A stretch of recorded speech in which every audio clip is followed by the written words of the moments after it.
തൃശൂരിൽ അനാശാസ്യ കേന്ദ്രത്തിൽ പണത്തിനെ ചൊല്ലിയുണ്ടായ തർക്കത്തെ തുടർന്ന് മർദ്ദനമേറ്റ അതിഥി തൊഴിലാളി കൊല്ലപ്പെട്ടു. തൃശൂർ മെഡിക്കൽ കോളേജ് ആശുപത്രിയിൽ ചികിത്സയിൽ കഴിഞ്ഞിരുന്ന ഒഡീഷ സ്വദേശി ധൻപത് നായിക്കാണ് മരിച്ചത്.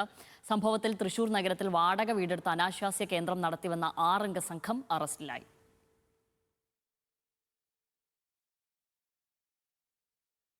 തൃശൂർ സ്വരാജ് റൗണ്ടിനോട് ചേർന്ന് കോരപ്പത്ത് ലൈനിലെ വാടക വീടാണ് അനാശാസ്യ കേന്ദ്രമായി പ്രവർത്തിച്ചത്. ഒഡീഷ അസം സ്വദേശികളായ പുരുഷന്മാരും സ്ത്രീകളും താമസിച്ചു വന്നിരുന്ന വീട്ടിൽ കഴിഞ്ഞ 18-നാണ് തർക്കമുണ്ടാകുന്നതും പ്രതികൾ സംഘം ചേർന്ന് 3 പേരെ മർദ്ദിക്കുന്നതും.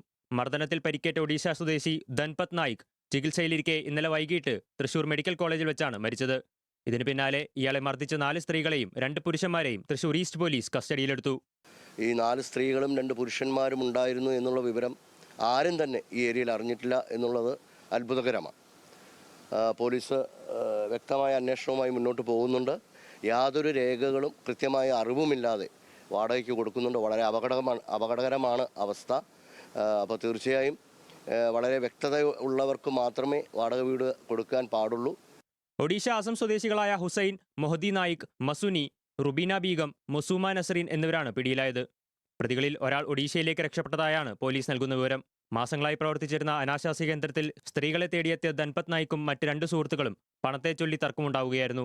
പിന്നാലെ സ്ത്രീകൾ ഇവർക്കൊപ്പമുണ്ടായിരുന്ന മറ്റ് പുരുഷന്മാരെ വിളിച്ചുവരുത്തി 3 പേരെയും മർദ്ദിച്ച് അവശരാക്കി ഇവരുടെ താമസ സ്ഥലത്തെത്തിച്ച ശേഷം മടങ്ങിപ്പോന്നു. മർദ്ദനത്തിൽ ഗുരുതരമായി പരിക്കേറ്റെങ്കിലും നാണക്കേട് മൂലം യുവാക്കൾ തൊട്ടടുത്ത ദിവസമാണ് ആശുപത്രിയിൽ ചികിത്സ തേടിയത്. ആവശ്യപ്പെട്ടിരുന്നു, സമഗ്രമായ അന്വേഷണം വേണം. ഇത്രയും രഹസ്യമായ രീതിയിൽ ഇവർക്ക് ഇത് എങ്ങനെ കൊണ്ടുപോകാൻ സാധിച്ചു, ആരുടെയെങ്കിലും സഹായം ഉണ്ടായിരുന്നോ എന്നൊക്കെ സമഗ്രമായ രീതിയിലുള്ള അന്വേഷണം തന്നെ വേണമെന്ന് ഞാൻ ആവശ്യപ്പെട്ടിട്ടുണ്ട്.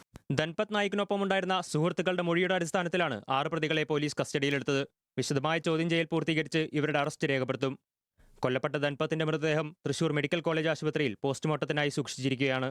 അതേസമയം അനാശാസ്യ കേന്ദ്രം സംബന്ധിച്ച് കൂടുതൽ അന്വേഷണം നടത്തുമെന്ന് തൃശൂർ ഈസ്റ്റ് പോലീസ് വ്യക്തമാക്കി. ന്യൂസ് മലയാളം, തൃശൂർ.